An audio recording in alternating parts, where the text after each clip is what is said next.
बिस्मिल्लाहिर्रहमानिर्रहीम। अस्सलाम वालेकुम नाज़रीन, मैं हूँ इकराम खान और आप देख रहे हैं हमारा यूट्यूब चैनल।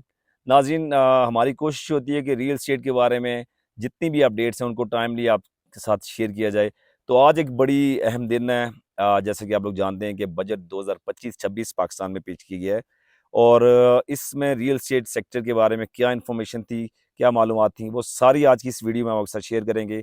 तो वीडियो को देखते रहिएगा, लेकिन सबसे पहले जैसे कि मैं हमेशा मेरी गुज़ारिश होती है कि चैनल को सब्सक्राइब कर दिया करें और बेल आइकन को ज़रूर प्रेस किया करें ताकि हमारी आने वाली हर नई वीडियो आप तक पहुंच सके। तो नाज़रीन, जैसे पहले मैंने डिस्कस किया था कि हमारी आज की वीडियो का टॉपिक है बजट 2025-26।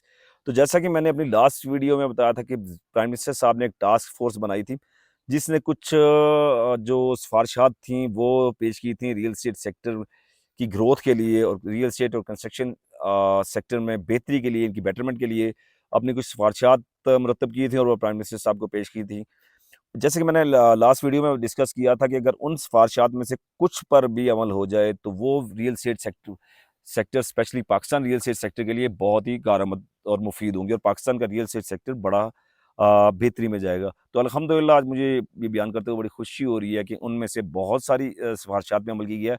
तो इस जो बजट की जो मेन मेन पॉइंट्स थे, जो main main real estate sector के हवाले से जो अच्छी खबरें थी, वो मैं आज की इस वीडियो में आपको बताने जा रहा हूँ। तो नाज़रीन, सबसे पहला जो पॉइंट हम डिस्कस करेंगे वो है विदहोल्डिंग टैक्स, जो कि प्रीवियसली तकरीबन 3 से 12% तक चार्ज होता था for property at the time of sale और परचेज। तो इसमें जो रिडक्शन की गई है वो ऑलमोस्ट तकरीबन 1.5% तक विदहोल्डिंग टैक्स लाया गया है, जो कि बहुत खुशाइंद बात है। इससे जो हमारी सेल परचेज है उसमें बहुत बेहतरी की उम्मीद है, क्योंकि जब टैक्सेस कम होंगे तो रेट्स डेफिनेटली कम होंगे। जब रेट्स कम होंगे तो लोग इन्वेस्टमेंट करेंगे और जो कि प्रॉपर्टी के लिए एक बड़ी एक फेवरेबल बात है। इसके बाद जो चीज़ डिस्कस करनी है वो है फेडरल एक्साइज ड्यूटी, जो मैंने आपको पहले ही बताया था कि ये उनकी सिफारिश थी इसको ख़त्म किया जाए। तो अल्हम्दुलिल्लाह फेडरल एक्साइज ड्यूटी जो कि तकरीबन 3 से 7% तक थी, उसको ख़त्म कर दिया गया है। उसके बाद है नाज़रीन स्टाम्प ड्यूटी। स्टाम्प ड्यूटी को तकरीबन 4% से 1% पर लाया गया है। ये भी एक बहुत अच्छी खबर है और उम्मीद है कि इससे जो लोगों के एक तहफ़्फ़ुज़ात थे स्टाम्प ड्यूटी के बारे में, वो काफ़ी हद तक ख़त्म हो जाएँगे। फिर जो गवर्नमेंट ने बहुत कुछ अच्छे इक़दामात किए रियल एस्टेट सेक्टर की बहाली के लिए, उनमें एक है टैक्स फ्री हाउसेज़।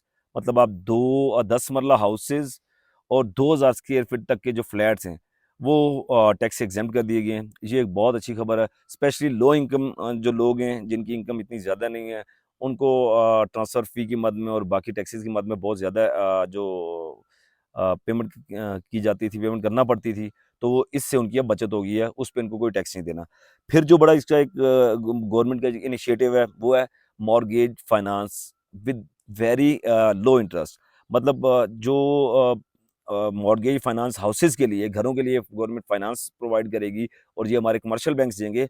इसका जो इंटरेस्ट रेट होगा वो बहुत कम होगा और इससे जो इन्वेस्टमेंट का टर्नओवर है वो बढ़ेगा और जो हमारे अगेन जो लो इनकम लोग हैं, जिनकी इनकम कम है, उनके लिए ये बहुत सपोर्टिव एक प्रोग्राम है, जिसकी वजह से हाउसेज़ का बाइंग एंड सेलिंग का रेशो बहुत बढ़ेगा, जो कि प्रॉपर्टी सेक्टर में एक बूम की मेजर फैक्टर होगा। जो लास्ट बड़ा इंपॉर्टेंट पॉइंट है वो है गवर्नमेंट एक प्लान कर रही है लो इनकम हाउसेस का एक प्रोजेक्ट लॉन्च करने की, जो कि मीडियम इनकम और लो इनकम लोगों के लिए होगा।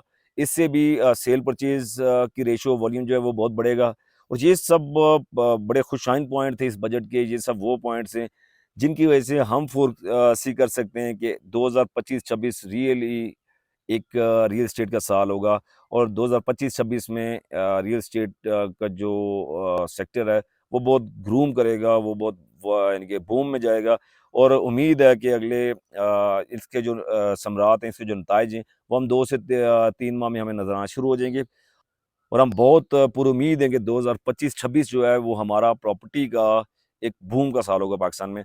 पर हम प्राइम मिनिस्टर साहब के बड़े शुक्रगुज़ार भी हैं कि वो बजट में उन्होंने रियल एस्टेट सेक्टर के बारे में सोचा और उम्मीद करते हैं कि 2025-26 रियल एस्टेट सेक्टर की रिवाइवल का साल होगा। तो नाज़रीन, वीडियो को देखने का बहुत शुक्रिया। अपना बहुत ख़्याल रखिएगा। अल्लाह हाफ़िज़।